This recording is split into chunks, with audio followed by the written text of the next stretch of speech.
Hello everyone दोस्तों, आज हमारा 1000 वीडियोस की सीरीज का 89 नंबर का वीडियो। फ्रेंड्स, आज का जो हमारा क्वेश्चन रहेगा वो है सॉल्व द डिफरेंशियल इक्वेशन। हमें एक डिफरेंशियल इक्वेशन गिवन है जिसका सॉल्यूशन निकालना है। हमारे पास डिफरेंशियल इक्वेशन क्या है, x dy minus y d x is equal to root of x square plus y square d x.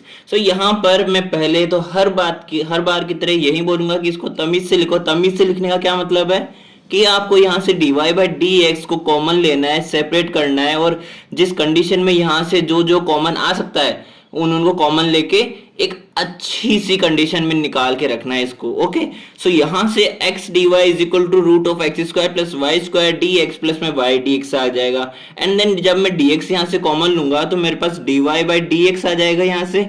Okay, and dy by d x equal to जब ये x इस साइड जाएगा तो यहां से आ जाएगा y plus root of x square plus y square divided by x। अब मैं इसको सेपरेट करके लिखना चाहूँ यहाँ से इन दोनों के न्यूमरेटर में, दोनों के साथ में, तो y अपॉन में x को लिख सकते हैं हम, एंड देन प्लस में root of x square plus y square divided by x। अब अगर मैं इस x को रूट के अंदर लेके जाता हूँ तो इसकी पावर डबल होगी कि नहीं होगी। मान के चलिए ये बाहर आया है तो ये एक्स स्क्वायर था तभी तो इसका 1/2 से पावर कैंसिल आउट हो के एक्स आया ना बाहर। ओके, तो यहां से अगर मैं इसको अंदर ले जाता हूं तो मेरे पास में क्या आ जाएगा, dy by d x equal to y upon में एक्स प्लस में root of x square upon में एक्स स्क्वायर प्लस में वाई स्क्वायर अपॉन में एक्स स्क्वायर।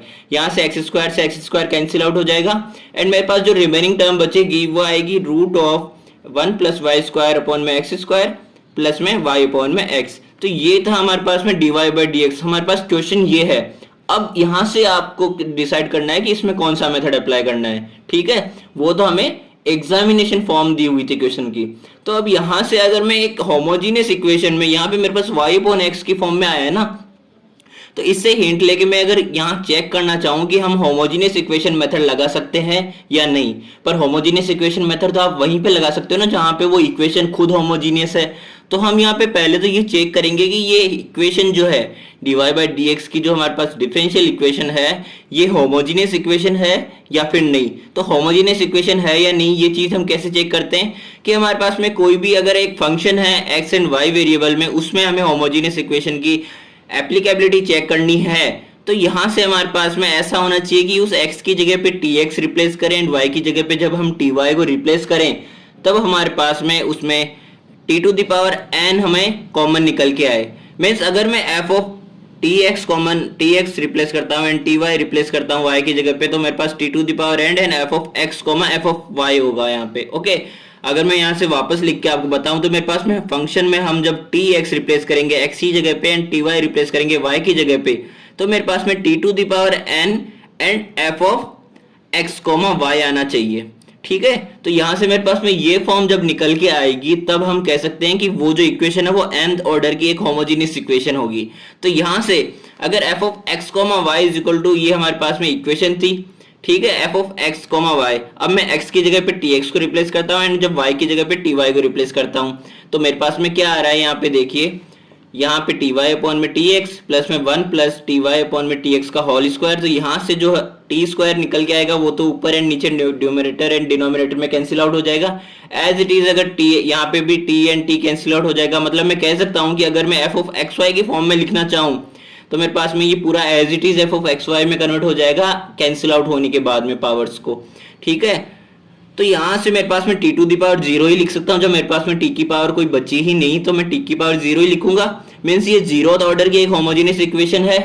तो अगर होमोजीनियस इक्वेशन है तो हम यहाँ पे क्या लगा सकते हैं, होमोजीनियस इक्वेशन मेथड को अप्लाई कर सकते हैं।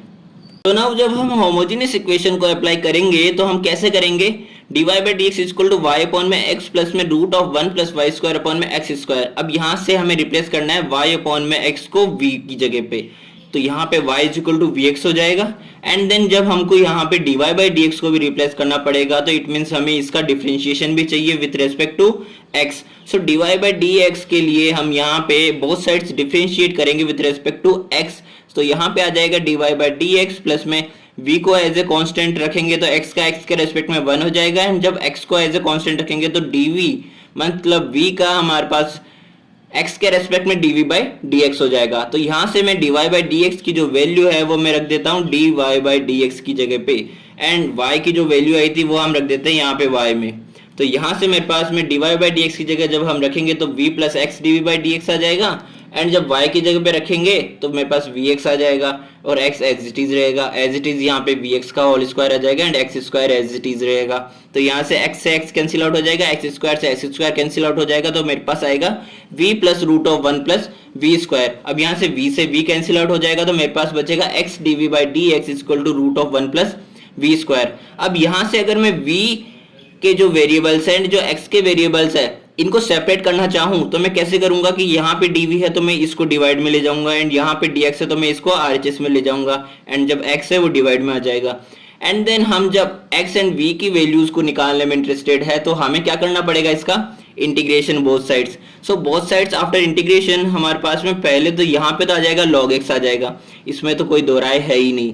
बट ये वाली जो चीज है इसका आप इंटीग्रेशन करते थे 12th क्लास में, किस तरह से, ट्रिग्नोमेट्रिक सब्स्टिट्यूशन से। बट मैं यहाँ पे वो भी चीज बता देता हूँ, पर इसका जो फॉर्मूला था वो रट के रखना है आपको, वो याद करना है। सो हम इसको कैसे इंटीग्रेट करेंगे, देखिए यहाँ पे हमें रिप्लेस करना रहता था v की जगह पे tan थीटा को, तो जब हम यहाँ पे बोथ साइड्स डिफरेंशिएट करेंगे तो dv equal to sec square theta d theta आ जाएगा।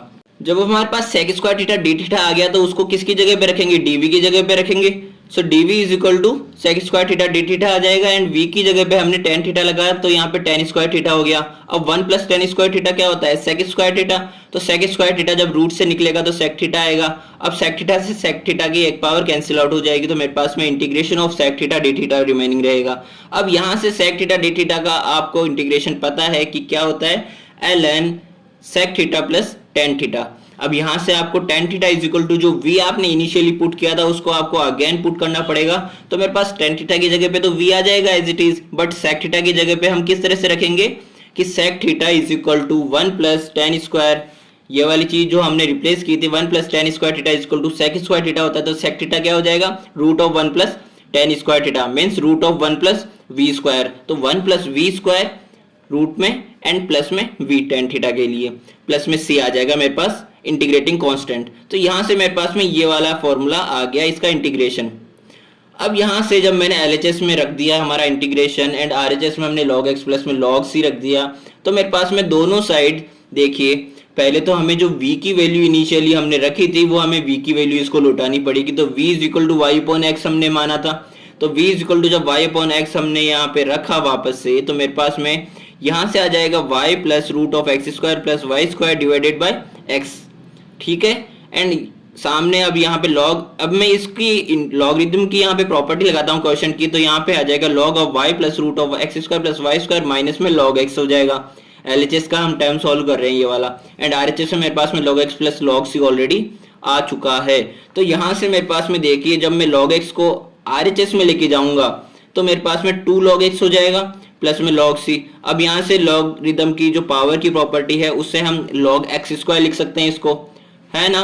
अब यहाँ से लॉगरिथम की जो हमारी एडिशन की प्रॉपर्टी है इन दोनों को मल्टीप्लाई करके लिख सकते हैं whenever bases are equal, तो यहाँ पे इक्वल है तो log cx स्क्वायर हो जाएगा। अब बोथ साइड से हम लॉगरिथमिक फंक्शन को कैंसिल आउट कर देते हैं, तो मेरे पास में जो रिमेनिंग टर्म आएगी वो आएगी y plus root of x square plus y square is equal to cx square. तो ये था हमारा आज का सॉल्यूशन।